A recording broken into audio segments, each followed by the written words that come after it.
dil yahaano cunto la-aan rafaad ilmo caruurteedii oo gaajoonaysa waxa u dhammaaday rafaad. maalintii dambe ayaa waxaba la samaystayba dadkii meeshii dhanba isku yimiday sheekh baa loo yeedhay xina u saareen gabadheereed xinaa loo saaray timihii baa loo hagaajiyey waxay u sheegeen in arooskooga tahay gacanta uga ishaareynayaan gacanta uga tilmaamayaan sheekh baaba joogaba oo loo yeedhay gabadhii markii toob baa loo geliyay waa la soo saaray banaankii markii loo soo saaray waxabay aragtayba dad badan oo sugaya oo meeshii jooga ayay aragtay oo meeshii ku sugaya oo faraxsan oo wax badaridaya oo marka waxay garatay waxay fahamtay inay iyada aroos loo dhigayo way oydaa laakiin oohinta ay ooyeysa cidma dareemi karto waxa la moodaya inay maaragtay ku faraxsan tahay. markii arooskii sidii ku dhammaaday ayaa waxaa dhacday inuu maaragtay gabadheera dilo sida doono ka yeelo. markuu 2 bilood kasoo wareegeen isagana halkan dilayo wuxuu doono ku sameynaya gabadheereed sida doono cabisana ayaa waxaa dhacday naagtiisiina maba arki kartoba shay naagti ooyeysay ee dhabanada dhirbaxa iskala dhacaysay isdilaysay waqiilinaysa dhulka isku jiidaysay waxaabay ahaydba naagtii way qaylinaysaa ma ogola gabadha yar. markuu ninkani gabadha yar guursaday naagtana gurigana iyadaaba haysataba guriga dhanba iyadaaba maamusha. waxay samaysay naagtii inay gabadha yareed ka dhigato qadaamad oy maalin oo dhan ay gabadha yar taagnaato o shaqayso oy disho oo waxay doonto ku samayso. markii saas dhacday ayaa waxaa uu ka kaxeeyey haddana tiyo saas u shaqaynaysa oo dilaysa oo waxay doonto ka yeelaysa oo gabadha yaroon wax ma fahmayso iyada isma daafici karto caqli ma laha ma baxsan karto qof weyn oo ismaamuli kara maaha. waxaa dhacday inay samayso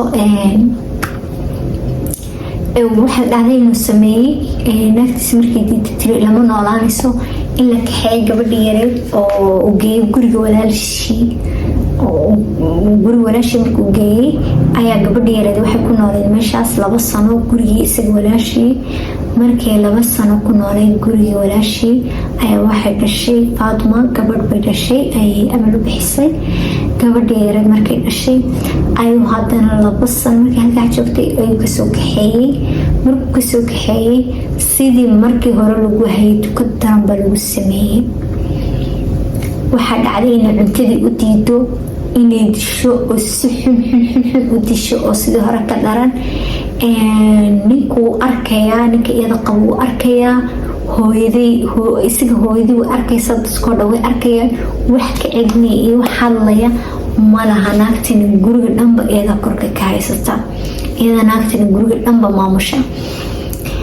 waxaa dhacday inay ku tiraahdo haddii cunto rabtid laasim waa inaad shaqayso gabdheered ku shaqaysato si ay iyaduna way shaqayn jirtay si ay maaragtay cunto uga hesho inanteeda yar iyo iyada ugu shaqayn jirtay tiyo saasa haddana markay rabtana way siisaa markay rabtana cuntada way u diidaa. waxaa dhacday ninkii inuu mas-uuliyadiisiiba gacanta ka qaado oo gabadha yareeda maaragtay mas-uuliyadii ilmihii yaraa ay dhashay amal gabadha yareed Faatuma ilmihii yaraa dhashay amal inuu mas-uuliyadeeda gacanta ka qaado oo waxba gabadha yareed ilmihii caanaheedii waxyaalaheedii mas-uuliyadeedii inuu waxbaba siin waayo. gabadhii waxay bilowday ilmahay dhashay haddana ilmo kaley dhashay hadda caruur kale dhashay. markii caruurtii kale dhashay ayaa waxay dhacday mas-uuliyadiiba badatay. markii mas-uuliyadii badatay cidna waxa ma siinayso ayaa waxay bilowday inay u shaqo tagto jiiraanka guryaha jaarkooga oo ugu shaqayso $2 $3 iyadoo caruura haddana caruur yar haysata.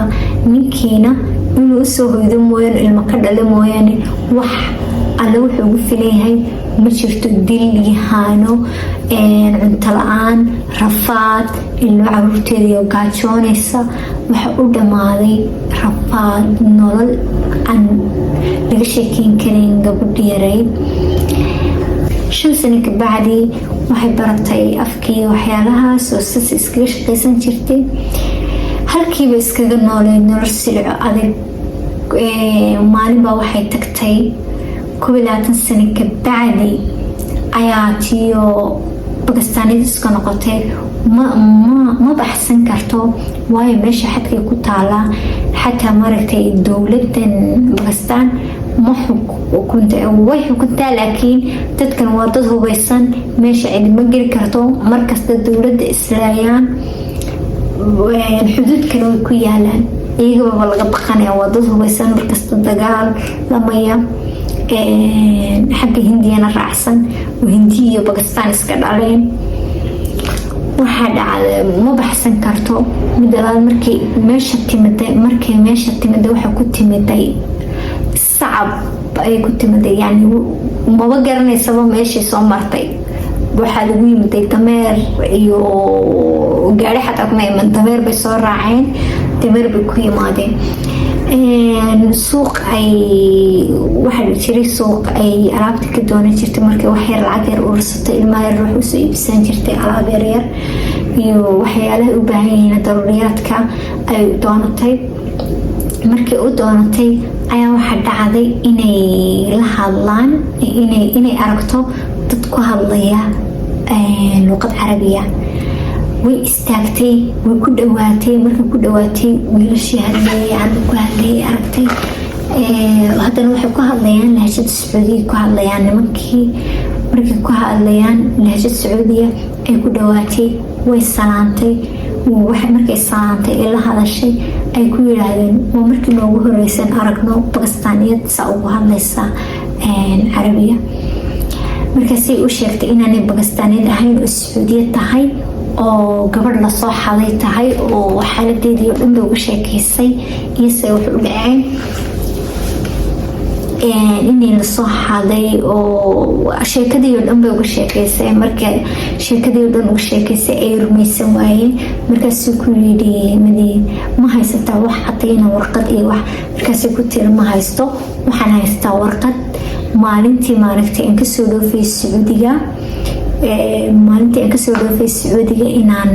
ninkani warqad ii sameeyey magaca naagtiisa ku qoran tahay sawirkayguna saaran yahay warqadaasaan haystaa wax kale ma haysto waxaan rabaa bay tiri way fadhiisatay waxay dhahay dadkii isaacidi lahaa baan helay dad wadankaygii baan helay way qaylisay way ooyday waa markii 21 sano kabacdi waa markii ugu horeysay ee aragto dadkeediya dad caraba waayo waa meeshu waa meel cidla ah waa meel qaryada waa meel haddana xuduuda waxay ku dhawaadeen maxaa kuugu dhacay maxay xaaladaadu tahay way u sheegtay waxay ku tiri xaaladeeda markii uga sheekaysay waxay ku dhahday warqadii bay ka qaadeen warqadii markay ka qaadeen aabaheedii iyo qabiilkeedii iyo qaryadeedii gobolkeeda way u sheegtay kasoo jeeday markay u sheegtay ayaa waxaa dhacay insha Allah waan kaa saacidi doonaa ku yimid wixii aan ka caawin karno oo baxeen way ka tageen waxaa jiray dukaan telefoon lacaga oo maaragtay qofka soo waco lacag qaadanay ku yeedhaya halka igala soo hadlay ku tiri halkii markii uu sheegtay kala soo hadleen ayuu wuxuu soo helay telefoonkii faamiladeedii aabaheedii wixii uu soo helay markuu aabaheedii wixii soo helay telefoonkii aabaheedii faamiladeedii soo helay ayay ninkiiba u yeeray wuxuu yiri faamil qofka soo wacay way u tagtay markii uu tagtay ayaa waxa dhacday in aabaheed la hadasho markii ugu horeysay la hadasho ay ku tiri aabo waa anigii waa Faatma gabadhaadii baan ahay markii ku tiri gabadhaadii baan ahay ay ku yiri Faatma way dhimatay